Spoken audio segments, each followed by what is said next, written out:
എല്ലാവർക്കും easy education ചാനലിന്റെ പുതിയ വീഡിയോയിലേക്ക് സ്വാഗതം. ഞാൻ ഇന്നിവിടെ അവതരിപ്പിക്കുവാൻ പോകുന്നത് +2 കമ്പ്യൂട്ടർ ആപ്ലിക്കേഷൻ കൊമേഴ്സിന്റെ 1ാം അധ്യായത്തിന്റെ തുടർഭാഗമാണ്. അതായത് കഴിഞ്ഞ വീഡിയോയിൽ നമ്മൾ പറഞ്ഞ 1ാം അധ്യായത്തിന്റെ ആദ്യ ഭാഗത്തിന്റെ തുടർച്ചയാണ്. കഴിഞ്ഞ വീഡിയോ എല്ലാവരും കണ്ടു കാണുമെന്ന് തന്നെ വിശ്വസിക്കുന്നു. ഇനി അഥവാ ആരെങ്കിലും കാണാനുണ്ടെങ്കിൽ അത് തീർച്ചയായും കാണണം. തുടർ വീഡിയോകളും നിങ്ങൾക്ക് ലഭ്യമാകുന്നതിനായിട്ട് ഈ ചാനൽ സബ്സ്ക്രൈബ് ചെയ്യാനും മറക്കരുത്.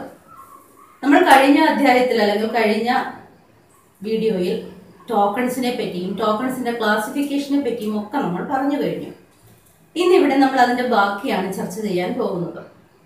നമുക്ക് C++ന്റെ ഇനി പഠിക്കാനുള്ള ടോപ്പിക്കുകൾ എന്ന് പറഞ്ഞാൽ ആദ്യത്തത് ഡേറ്റ ടൈപ്സ്.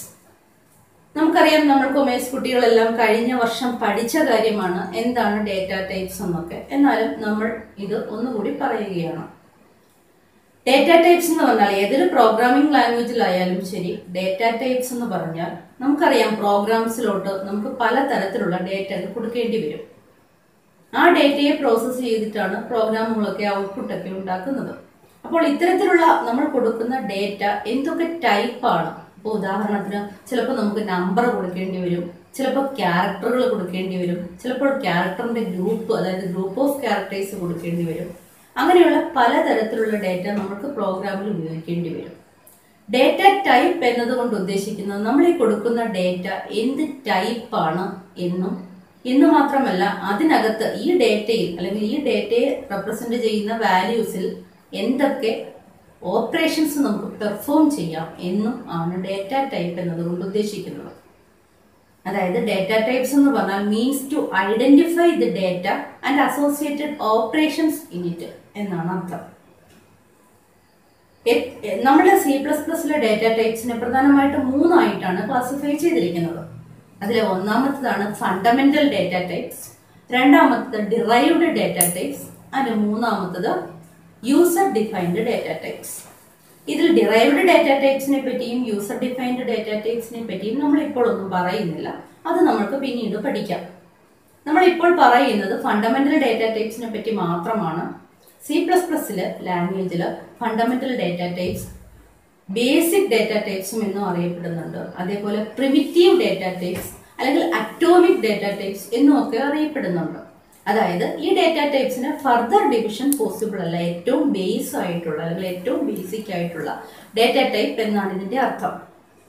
നമ്മൾ C++ലെ ബേസിക് ഡേറ്റ ടൈപ്സ് കഴിഞ്ഞ വർഷം തന്നെ പഠിച്ചതാണ്. എങ്കിലും ഞാൻ ഒന്നുകൂടി പറയുകയാണ്. Int, char, float, double and void. നമുക്കറിയാം, ഇന്റ് എന്ന് പറഞ്ഞാൽ ഇന്റിജർ നമ്പേഴ്സിനെ റെപ്രസെന്റ് ചെയ്യാൻ വേണ്ടിയിട്ടാണ്. ഫ്ലോട്ട് എന്ന് പറയുന്നത് റിയൽ നമ്പേഴ്സിനെ റെപ്രസെന്റ് ചെയ്യാൻ വേണ്ടിയിട്ടുള്ളതാണ്. റിയൽ നമ്പേഴ്സ് എന്ന് പറഞ്ഞാൽ നമുക്കറിയാം ഡെസിമൽ പോയിന്റ് വരുന്ന നമ്പേഴ്സിനെയാണ് റിയൽ നമ്പേഴ്സ് എന്ന് പറയുന്നത്. അതിനെ റെപ്രസെന്റ് ചെയ്യാൻ വേണ്ടിയിട്ടാണ് ഫ്ലോട്ടും. അതേപോലെ ഡബിൾ എന്ന് പറഞ്ഞാൽ double precision floating point numbers എന്നാണ് അർത്ഥം. ദെൻ ക്യാരക്ടർ എന്ന് പറഞ്ഞാൽ ഒരു സിംഗിൾ ക്യാരക്ടറിനെ റെപ്രസെന്റ് ചെയ്യാൻ വേണ്ടിയിട്ടാണ് ക്യാരക്ടർ ടൈപ്പ് ഉപയോഗിക്കുന്നത്. CHAR, ക്യാർ എന്നാണ് പറയുന്നത്. അതേപോലെ വോയിഡ് പ്രത്യേകിച്ച് empty വാല്യൂസിനെ റെപ്രസെന്റ് ചെയ്യാനാണ് പറയുന്നത്. അതുകൊണ്ട് തന്നെ അതിന് പ്രത്യേകിച്ച് സൈസ് ഒന്നുമില്ല. നമ്മളീ പറഞ്ഞ ഇന്റ് ആയാലും ക്യാർ ആയാലും ഡബിൾ ആയാലും ഫ്ലോട്ട് ആയാലും ശരി, അതിനൊരു പ്രത്യേക സൈസും റേഞ്ചും ഉണ്ട്. അതായത് ഉദാഹരണത്തിന് നമ്മൾ ഇന്റ് എ എന്നൊരു ഡിക്ലറേഷൻ സ്റ്റേറ്റ്മെന്റ് എഴുതിയാൽ അതിന് നമ്മൾ വേരിയബിൾ ഡിക്ലെയർ ചെയ്യുക എന്നാണ് പറയുന്നത്. അങ്ങനെ എഴുതുന്നതിന് അങ്ങനെ ഇന്റ് എ എന്നൊരു ഡിക്ലറേഷൻ സ്റ്റേറ്റ്മെന്റ് എഴുതിയാൽ അതിന്റെ അർത്ഥം കമ്പൈലറിന് അറിയാം എ എന്ന് പറയുന്ന വേരിയബിളിന് ഒരു ഫിക്സഡ് മെമ്മറി സൈസ് അത് അലോക്കേറ്റ് ചെയ്യും. നമ്മുടെ ജീനി കമ്പൈലർ അനുസരിച്ച് നമ്മുടെ ഇന്റ് എന്ന് പറയുന്ന ഡേറ്റ ടൈപ്പിന്റെ സൈസ് 4 ബൈറ്റ് ആണ്. അതായത് ഇന്റ് എ എന്ന് പറയുന്ന ഡിക്ലറേഷൻ സ്റ്റേറ്റ്മെന്റ് കാണുമ്പോൾ നമ്മുടെ കമ്പൈലർ മെമ്മറിയിൽ 4 ബൈറ്റ് അതിനായി അലോക്കേറ്റ് ചെയ്യും. ഇങ്ങനെ ഓരോ ഡേറ്റ ടൈപ്പിനും ഒരു ഫിക്സഡ് മെമ്മറി സൈസും ഉണ്ട്. അപ്പോൾ നമ്മൾ പറഞ്ഞത് ഡേറ്റ ടൈപ്പിനെ പറ്റിയാണ്. ഡേറ്റ ടൈപ്പ് എന്ന് പറഞ്ഞാൽ it's a way to identify the data and associated operations എന്നാണ് അർത്ഥം. ഡേറ്റ ടൈപ്സിനെ ഫണ്ടമെന്റൽ ഡേറ്റ ടൈപ്സ് എന്നും ഡിറൈവ്ഡ് ഡേറ്റ ടൈപ്സ് എന്നും യൂസർ ഡിഫൈൻഡ് ഡേറ്റ ടൈപ്സ് എന്നും ക്ലാസിഫൈ ചെയ്യാം. അതിലെ ഫണ്ടമെന്റൽ ഡേറ്റ ടൈപ്സ് ആണ് നമ്മൾ പറഞ്ഞ int, char, float, double and void. Data ടൈപ്സിനെ പറ്റി ഇത്രയും പഠിച്ചാൽ മതി. ബാക്കി ഡിറൈവ്ഡ് ഡേറ്റ ടൈപ്പ്, യൂസർ ഡിഫൈൻഡും ഒക്കെ നമുക്ക് പിന്നീട് പഠിക്കാം. നെക്സ്റ്റ് നമുക്ക് പഠിക്കാനുള്ളത് ടൈപ്പ് മോഡിഫയേഴ്സ് എന്താണെന്നാണ്. പക്ഷെ ചില പ്രോഗ്രാമുകളിലൊക്കെ ഈ ഇൻറ്റിന്റെ ഒക്കെ സൈസ് നമുക്ക് ചിലപ്പോൾ ഒന്ന് ആൾട്ടർ ചെയ്യേണ്ടി വരും. അതായത് എന്തെങ്കിലും കൂട്ടുകയോ അല്ലെങ്കിൽ സൈസ് കൂട്ടുകയോ കുറയ്ക്കുകയോ ഒക്കെ ചെയ്യേണ്ടി വരും. അങ്ങനെ ചെയ്യേണ്ടി വരുമ്പോൾ നമ്മൾ ഉപയോഗിക്കുന്ന കീവേഡുകളാണ്, ഈ ഡേറ്റ ടൈപ്പിനോടൊപ്പം ഉപയോഗിക്കുന്ന കീവേഡുകളെയാണ് ടൈപ്പ് മോഡിഫയേഴ്സ് എന്നറിയപ്പെടുന്നത്. നമ്മുടെ C++ലെ പ്രധാന ടൈപ്പ് മോഡിഫയേഴ്സ് എന്ന് പറയുന്നത് സൈൻഡ്, അൺസൈൻഡ്, ഷോർട്ട്, ലോങ് ഇവയാണ്. ഇപ്പൊ ഷോർട്ട് ഇന്റ് എന്ന് പറഞ്ഞു കഴിഞ്ഞാൽ അതിന്റെ അർത്ഥം ഓൾറെഡി ഉള്ള എത്ര മെമ്മറി സ്പേസ് ആണോ അതിന് കുറച്ചുകൂടി കുറവ് എന്നാണ് അർത്ഥം. അതേപോലെ നമുക്ക് സൈസ് കൂട്ടാം, സൈസ് കുറയ്ക്കാം. അപ്പോൾ അതായത് ടൈപ്പ് മോഡിഫയേഴ്സ് ഉപയോഗിക്കുന്നത് ഓൾറെഡി അവൈലബിൾ ആയിട്ടുള്ള ഡേറ്റ ടൈപ്സിന്റെ സൈസ് അല്ലെങ്കിൽ റേഞ്ച് ഓൾട്ടർ ചെയ്യുന്നതിന് വേണ്ടിയിട്ടാണ് നമ്മൾ ടൈപ്പ് മോഡിഫയേഴ്സ് ഉപയോഗിക്കുന്നത്. ടൈപ്പ് മോഡിഫയേഴ്സിന് എക്സാമ്പിൾ മറക്കണ്ട, സൈൻഡ്, അൺസൈൻഡ്, ലോങ്, ഷോർട്ട്. നമുക്ക് അടുത്തതായി പഠിക്കാനുള്ള ടോപ്പിക്കാണ് എക്സ്പ്രഷൻസ്. എക്സ്പ്രഷൻസ് എന്ന് പറഞ്ഞാൽ വേറൊന്നുമല്ല, നമ്മൾ കഴിഞ്ഞ ക്ലാസ്സിൽ തന്നെ പഠിച്ചു ഓപ്പറേറ്റേഴ്സ് എന്താണെന്ന് പഠിച്ചിരുന്നു. ഓപ്പറേറ്റേഴ്സ് പറഞ്ഞപ്പോൾ ഓപ്പറാൻസിനെ പറ്റിയും പറഞ്ഞിരുന്നു. ഓപ്പറേറ്റേഴ്സും ഓപ്പറാൻസും കൂടി ചേർത്ത് എഴുതുന്നതിനെയാണ് നമ്മൾ എക്സ്പ്രഷൻസ് എന്ന് പറയുന്നത്. എക്സ്പ്രഷൻസ് തന്നെ പല ടൈപ്പിലുണ്ട്. നമ്മൾ ഉപയോഗിക്കുന്ന വാല്യൂസ് ഇൻറ്റിജർ ആണെങ്കിൽ അതിനെ നമ്മൾ ഇൻറ്റിജർ എക്സ്പ്രഷൻസ് എന്ന് പറയും. അതേപോലെ റിയൽ നമ്പേഴ്സ് ഉപയോഗിക്കുന്നുണ്ടെങ്കിൽ അതിനെ നമ്മൾ റിയൽ എക്സ്പ്രഷൻസ് എന്ന് പറയും. അരിത്മെറ്റിക് ഓപ്പറേറ്റേഴ്സ് ആണ് ഉപയോഗിക്കുന്നതെങ്കിൽ അരിത്മെറ്റിക് എക്സ്പ്രഷൻസ് എന്ന് പറയും. ലോജിക്കൽ ഓപ്പറേറ്റേഴ്സ് ആണ് ഉപയോഗിക്കുന്നതെങ്കിൽ ലോജിക്കൽ എക്സ്പ്രഷൻസ് എന്ന് പറയും. അപ്പൊ ഇങ്ങനെ നമുക്ക് എക്സ്പ്രഷൻസിനെ വീണ്ടും പലതായിട്ട് ക്ലാസിഫൈ ചെയ്യാം. അതേപോലെ തന്നെ റിലേഷണൽ എക്സ്പ്രഷൻസ് ഉണ്ട്. റിലേഷണൽ ഓപ്പറേറ്റേഴ്സ് ആണ് ഉപയോഗിക്കുന്നതെങ്കിൽ അതിനെ നമുക്ക് റിലേഷണൽ എക്സ്പ്രഷൻസ് എന്ന് വിളിക്കാം. നമുക്കറിയാം അരിത്മെറ്റിക് എക്സ്പ്രഷൻസ് ഒക്കെ നമുക്കറിയാം, നമ്മൾ സാധാരണ മാത്സിലും ഒക്കെ കണ്ടിട്ടൊക്കെ ഉള്ളതാണ്. അതുകൊണ്ട് തന്നെ അതിനെപ്പറ്റി അധികം സംശയമൊന്നും ഉണ്ടാകേണ്ട കാര്യമില്ല. റിലേഷണൽ എക്സ്പ്രഷൻസ് എന്ന് പറഞ്ഞാൽ നമ്മൾ പൊതുവെ ഉപയോഗിക്കുന്ന റിലേഷണൽ ഓപ്പറേറ്റേഴ്സ് ഉപയോഗിക്കുന്ന രണ്ട് വാല്യൂവിനെ കമ്പയർ ചെയ്യാനൊക്കെയാണ്.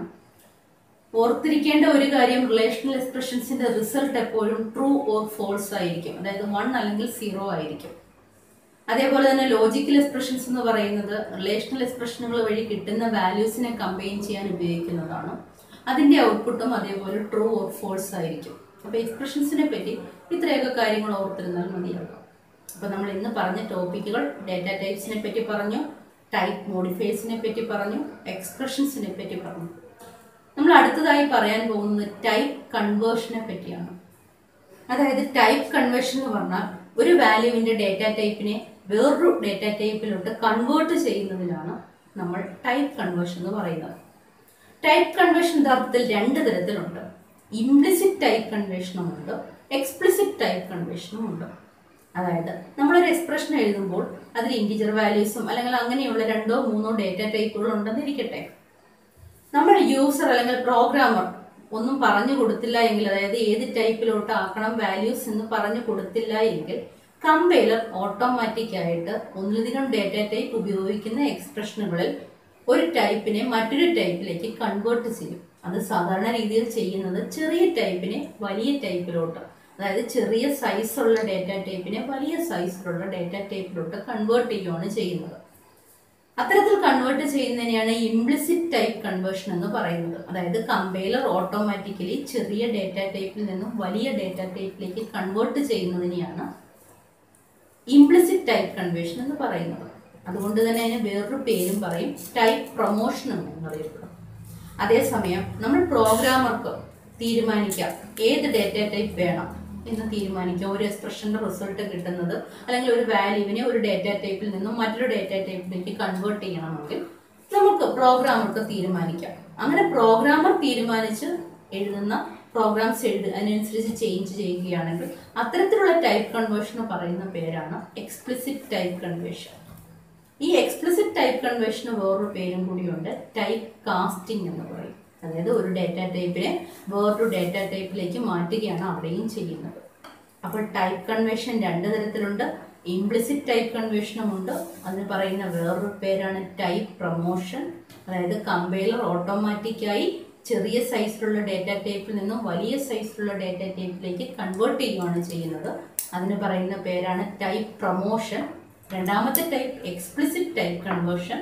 എക്സ്പ്ലിസിറ്റ് ടൈപ്പ് കൺവേർഷൻ എന്ന് പറഞ്ഞാൽ പ്രോഗ്രാമറാണ് തീരുമാനിക്കുന്നത് ഏത് ടൈപ്പിലോട്ട് കൺവേർട്ട് ചെയ്യണം. അതിന് പറയുന്ന പേരാണ് ടൈപ്പ് കാസ്റ്റിംഗ്. അപ്പോൾ നമ്മളിവിടെ ടൈപ്പ് കൺവേർഷനുകളെ പറ്റിയാണ് പറഞ്ഞത്. ഇനി നമുക്ക് പഠിക്കാനുള്ള ടോപ്പിക്കാണ് ഡിഫറെന്റ് ടൈപ്സ് ഓഫ് സ്റ്റേറ്റ്മെന്റ്സ്. നമുക്കറിയാം നമ്മൾ C++ൽ പലതരത്തിലുള്ള സ്റ്റേറ്റ്മെന്റുകൾ ഉപയോഗിക്കുന്നുണ്ട്. നമ്മൾ കഴിഞ്ഞ വർഷം കുറേയൊക്കെ സ്റ്റേറ്റ്മെന്റുകൾ കണ്ടു കഴിഞ്ഞു. അതൊക്കെ ഒന്ന് റിവൈസ് ചെയ്യുകയാണ്. ആദ്യത്തെ ടൈപ്പ് ഓഫ് സ്റ്റേറ്റ്മെന്റുകൾ ഡിക്ലറേഷൻ സ്റ്റേറ്റ്മെന്റുകൾ എന്ന് പറയും. ഡിക്ലറേഷൻ സ്റ്റേറ്റ്മെന്റുകൾ എന്ന് പറഞ്ഞാൽ വേറൊന്നുമല്ല, നമ്മൾ കുറച്ചു മുമ്പ് തന്നെ ഒരു എക്സാമ്പിൾ പറഞ്ഞതാണ്. വേരിയബിൾസിനെ ഡിക്ലെയർ ചെയ്യാൻ ഉപയോഗിക്കുന്ന സ്റ്റേറ്റ്മെന്റുകളാണ് ഡിക്ലറേഷൻ സ്റ്റേറ്റ്മെന്റുകൾ എന്നറിയപ്പെടുന്നത്. വേരിയബിൾസ് എന്ന് പറഞ്ഞാൽ വേറൊന്നുമല്ല, മെമ്മറി ലൊക്കേഷൻസിന്റെ നെയിംസ് ആണ്. അല്ലെങ്കിൽ നമുക്കൊരു ഡേറ്റ സൂക്ഷിച്ചു വെക്കണമെങ്കിൽ, കമ്പ്യൂട്ടറിലോട്ട് സൂക്ഷിച്ചു വെക്കണമെങ്കിൽ, പ്രോഗ്രാമിംഗ് പർപ്പസിനായിട്ട് ഡേറ്റ കമ്പ്യൂട്ടറിന്റെ മെമ്മറിയിൽ സൂക്ഷിക്കണമെങ്കിൽ അതിനൊരു പേര് കൊടുത്തു മാറ്റി വെക്കുന്നു എന്നാണ് അതിന്റെ അർത്ഥം. അപ്പൊ അത്തരത്തിൽ നമ്മൾ കൊടുക്കുന്ന മെമ്മറി ലൊക്കേഷൻസിന് കൊടുക്കുന്ന പേരുകളെയാണ് നമ്മൾ വേരിയബിൾസ് എന്നറിയപ്പെടുന്നത്. ഈ വേരിയബിൾസ് എന്ത് ടൈപ്പ് ആണ് എന്ന് പറഞ്ഞു കൊടുക്കാൻ ഉപയോഗിക്കുന്ന അല്ലെങ്കിൽ എഴുതുന്ന സ്റ്റേറ്റ്മെന്റുകളെയാണ് ഡിക്ലറേഷൻ സ്റ്റേറ്റ്മെന്റുകൾ എന്ന് പറയുന്നത്.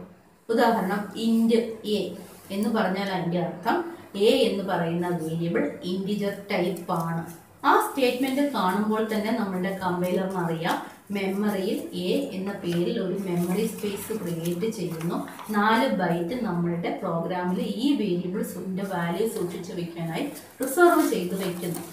അപ്പൊ അത്തരത്തിൽ നമുക്ക് പ്രോഗ്രാമിൽ എന്തൊക്കെ ഡേറ്റ ഉപയോഗിക്കണമോ അതിന്റെ ടൈപ്പ്, അതിന്റെ പേര്, ഇതെല്ലാം ചേർത്ത് നമ്മൾ ഡിക്ലെയർ ചെയ്ത് കൊടുക്കണം. അപ്പൊ അത്തരത്തിലുള്ള സ്റ്റേറ്റ്മെന്റുകൾക്ക് പറയുന്ന പേരാണ് ഡിക്ലറേഷൻ സ്റ്റേറ്റ്മെന്റ്. നമുക്ക് ഡിക്ലെയർ ചെയ്യുന്ന സമയത്ത് തന്നെ വേണമെങ്കിൽ ഒരു വാല്യൂവും കൂടി ചേർത്ത് കൊടുക്കാം.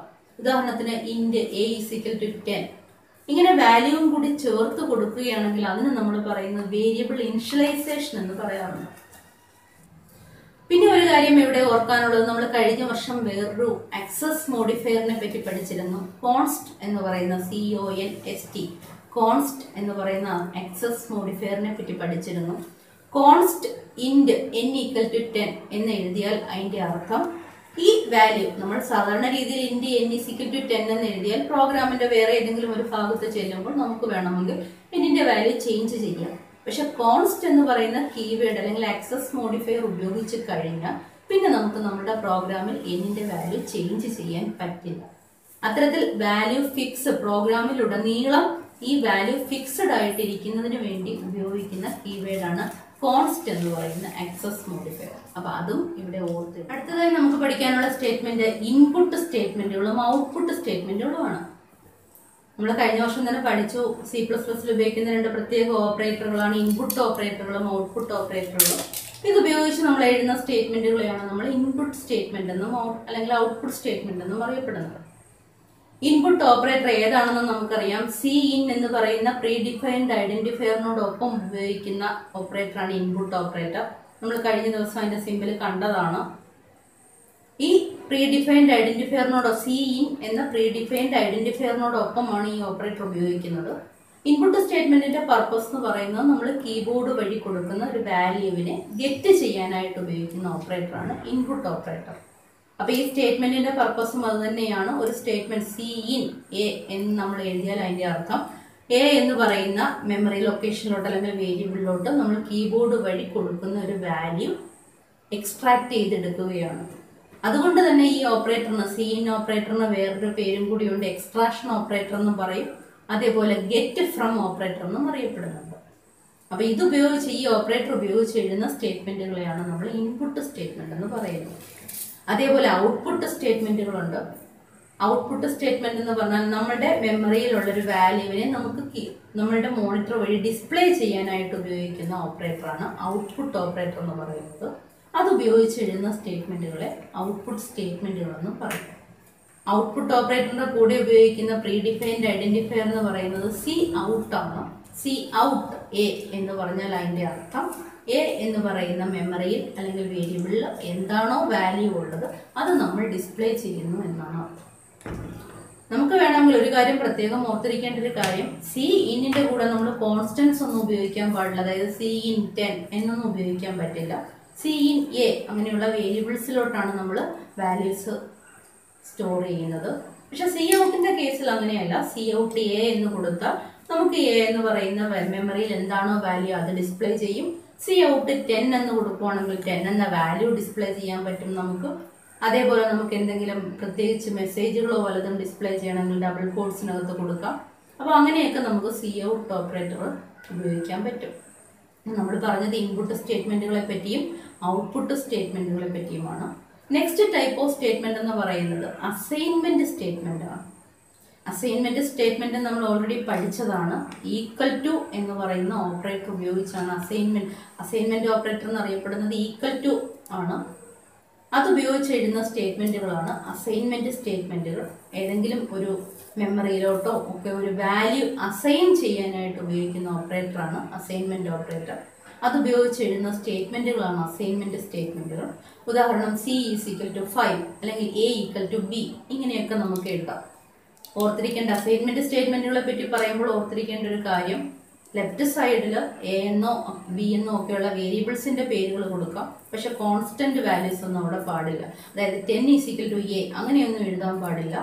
അതേസമയം റൈറ്റ് സൈഡിൽ കോൺസ്റ്റന്റ് വാല്യൂസോ അല്ലെങ്കിൽ വേരിയബിളിന്റെ പേരുകളോ ഒക്കെ നമുക്ക് കൊടുക്കാം. അപ്പൊ അത്തരത്തിലുള്ള സ്റ്റേറ്റ്മെന്റുകൾ നമ്മൾ പറയുന്ന പേരാണ് അസൈൻമെന്റ് സ്റ്റേറ്റ്മെന്റുകൾ. ഇത് പറയുമ്പോൾ ഒരു കാര്യം കൂടി പ്രത്യേകം ഓർക്കണം. ഈ അസൈൻമെന്റ് സ്റ്റേറ്റ്മെന്റുകൾ ഉപയോഗിച്ച് നമ്മൾ എഴുതുമ്പോൾ A = A+1 എന്ന് പറയുന്ന സ്റ്റേറ്റ്മെന്റ് നമുക്ക് എഴുതാം. അസൈൻമെന്റ് സ്റ്റേറ്റ്മെന്റ് ആണ്. അതിന് പകരം നമുക്ക് വേണമെങ്കിൽ A++ എന്നും എഴുതാം. ഈ പ്ലസ് എന്ന് പറയുന്ന ഓപ്പറേറ്ററിനെ പറ്റി നമ്മൾ നേരത്തെ പറഞ്ഞിട്ടുള്ളതാണ്. അതിന് നമ്മൾ ഇൻക്രിമെന്റ് ഓപ്പറേറ്റർ എന്നാണ് അറിയപ്പെടുന്നത്. പ്ലസും ഉണ്ട്, മൈനസും ഉണ്ട്. മൈനസ് ഡിക്രിമെന്റ് ഓപ്പറേറ്റർ, പ്ലസ് എന്ന് പറയുന്നത് ഇൻക്രിമെന്റ് ഓപ്പറേറ്ററുമാണ്. ഈ ഇൻക്രിമെന്റ് ഓപ്പറേറ്ററും ഡിക്രിമെന്റ് ഓപ്പറേറ്ററും തന്നെ രണ്ട് ടൈപ്പ് ഉണ്ട്. പ്രിഫിക്സും ഉണ്ട്, പോസ്റ്റ്ഫിക്സും ഉണ്ട്. പ്രിഫിക്സ് എന്ന് പറഞ്ഞാൽ ++A എന്ന് നമ്മൾ എഴുതുന്നതിനെയാണ് പ്രിഫിക്സ് ഓപ്പറേറ്റർ എന്ന് പറയുന്നത്. അതേപോലെ A++ എന്ന് എഴുതുകയാണെങ്കിൽ അത് പോസ്റ്റ്ഫിക്സ് ഇൻക്രിമെന്റ് ഓപ്പറേറ്റർ ആണ്. തമ്മിലുള്ള വ്യത്യാസം വേറൊന്നുമല്ല. പോസ്റ്റ്ഫിക്സ് എന്ന് പറഞ്ഞാൽ ഒരു സ്റ്റേറ്റ്മെന്റിൽ നമ്മൾ പോസ്റ്റ്ഫിക്സ് ഓപ്പറേറ്റർ ഉപയോഗിച്ചാൽ യൂസ് ദെൻ ചേഞ്ച് എന്നാണ് അതിന്റെ അർത്ഥം. അതായത് A എന്ന് പറയുന്ന വാല്യൂ ഉപയോഗിക്കുന്നു, എന്നിട്ട് മാത്രമേ അതിന്റെ വാല്യൂ ചേഞ്ച് ആവുന്നുള്ളൂ. ++ എന്ന് പറഞ്ഞാൽ നമ്മൾ പറഞ്ഞു ഒന്ന് അതിന് ആ വേരിയബിളിന്റെ വാല്യൂവിന്റെ കൂടെ ആഡ് ചെയ്യുകയാണെന്ന് പറഞ്ഞു. അപ്പോൾ എന്താണോ നമുക്ക് ഈ ഓൾറെഡി ഉള്ള വാല്യൂ അത് നമ്മൾ ഉപയോഗിക്കുന്നു, എന്നിട്ട് മാത്രമേ അത് ചേഞ്ച് ചെയ്യുന്നുള്ളൂ എന്നാണ് പോസ്റ്റ്ഫിക്സിന്റെ അർത്ഥം. അതേസമയം പ്രിഫിക്സ് എന്ന് പറഞ്ഞാൽ അതിന്റെ അർത്ഥം ചേഞ്ച് ദെൻ യൂസ് എന്നാണ്. ആദ്യം വാല്യൂ ചേഞ്ച് ചെയ്യും, പിന്നെയാണ് നമ്മളത് ഉപയോഗിക്കുന്നത്. പിന്നെ ഒരു കാര്യം കൂടി നമുക്ക് പറയാനുള്ളത്, ഈ ഇൻപുട്ട് ഓപ്പറേറ്റർ ആയാലും ഔട്ട്പുട്ട് ഓപ്പറേറ്റർ ആയാലും അസൈൻമെന്റ് ഓപ്പറേറ്റർ ആയാലും ഒരു സ്റ്റേറ്റ്മെന്റിൽ ഒന്നിലധികം തവണ ഉപയോഗിക്കുകയാണെങ്കിൽ അതിന് നമ്മൾ പറയുന്നത് കാസ്കേഡിംഗ് എന്നാണ് പറയുന്നത്. ഇതുമൊക്കെ നമ്മൾ കഴിഞ്ഞ വർഷം കണ്ടിട്ടുള്ള കാര്യങ്ങൾ തന്നെയാണ്. നമ്മൾ ഒന്നും കൂടി ഒന്ന് റിവൈസ് ചെയ്തു എന്നേ ഉള്ളൂ ഈ വർഷവും. അപ്പോൾ ഇന്നത്തേക്ക് ഇവിടെ നിർത്തുകയാണ്.